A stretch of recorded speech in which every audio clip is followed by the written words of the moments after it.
Hello everyone, welcome back. Anyway, today we're going to be reviewing the Good Apple foundation by KVD Vegan Beauty, which, as you probably know, is no longer owned by Kat Von D. So this has been really making the rounds on TikTok, which I enjoy. I really want to review this for a lot of reasons. First of all, it's a dewy foundation, which I usually am all about. It's also a high coverage foundation that isn't matte, which is really good. And again, not that common. I believe this is the second lightest shade. The lightest shade, I think, would be too ghostly on me. Although this, it seems a little bit warmer than I am, I would say. In the Locket foundation, the lightest shade is definitely too light for me, but then if you skip one shade, then it's totally wrong for me. So I don't think they do have my exact shade on the Locket foundation, so we'll see about this.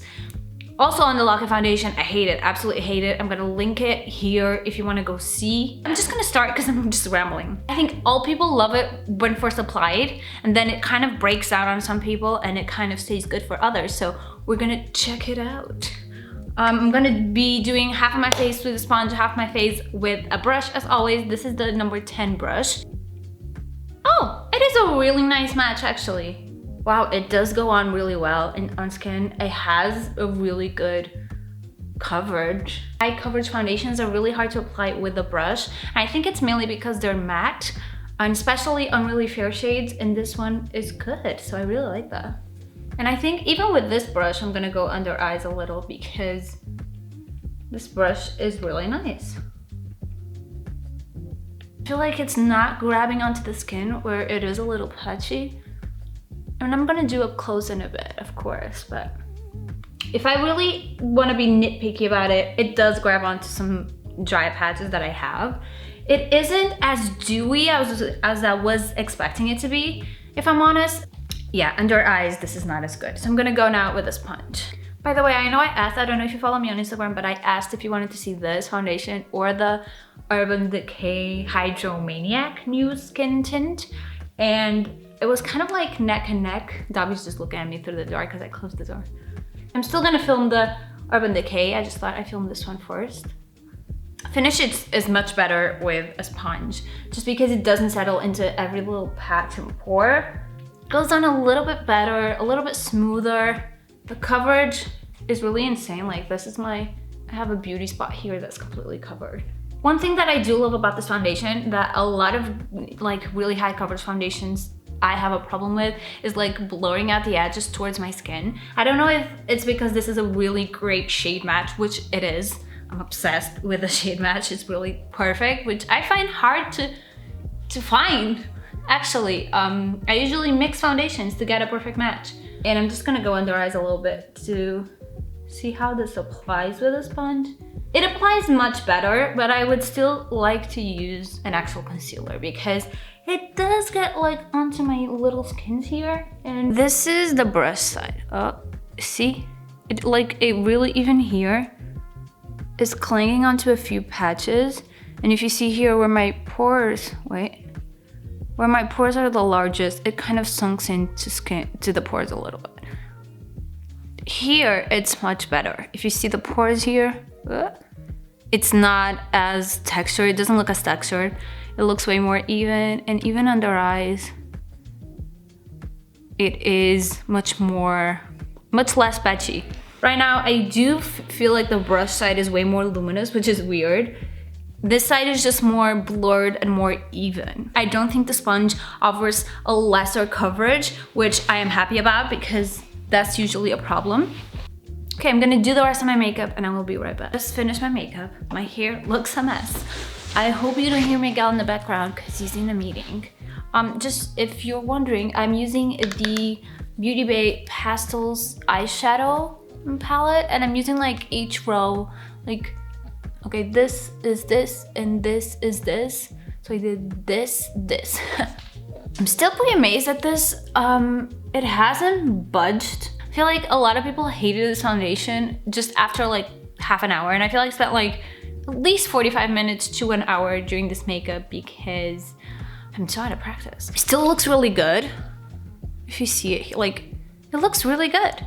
Even under eyes, it's not as bad as I was expecting. It looks really, really good. I'm really happy with it. I was thinking of using a cream bronzer because I didn't want to upset it since it's a balm, but it's pretty much set. And I used a powder bronzer, and it looks great and nothing budged.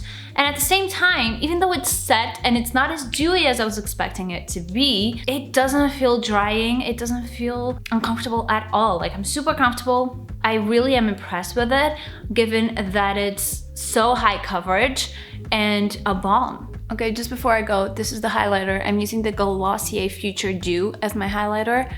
And just with this on, I feel like an absolute goddess. And I think that's what was missing. I felt like it was a little bit too matte, because surprisingly the balm kind of sets matte, but again, not like a chalky matte. I don't know. I'm digging it. And with the highlighter, everything is coming together.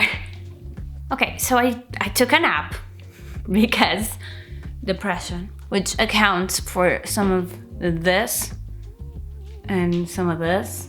This is my eye watering, by the way. It didn't budge. So there's a few issues with the foundation which aren't as severe as what I was expecting from everything that I saw. Here it's not too bad. So I was fully expecting it to like gather on this little dimple, which it didn't.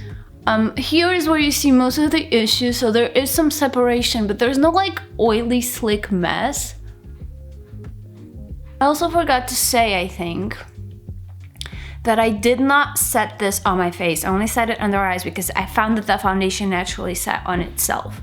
Now, I've not been very oily lately, but I do have combination skin, so it does catch some oil every once in a while, and this did not really exacerbate anything. There is some separation happening.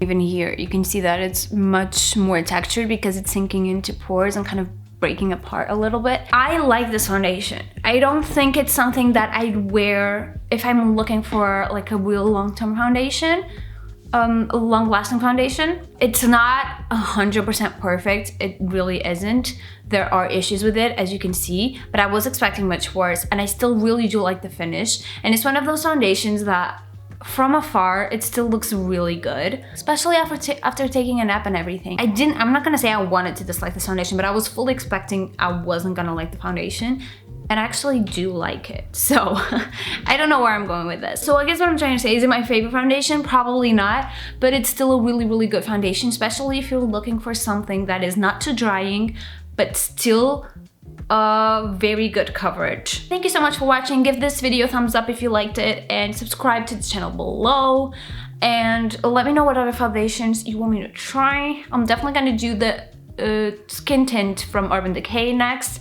and I've been asked to do the Fenty skin tint as well, so if I can get my hands on that, I will do that as well. Bye bye.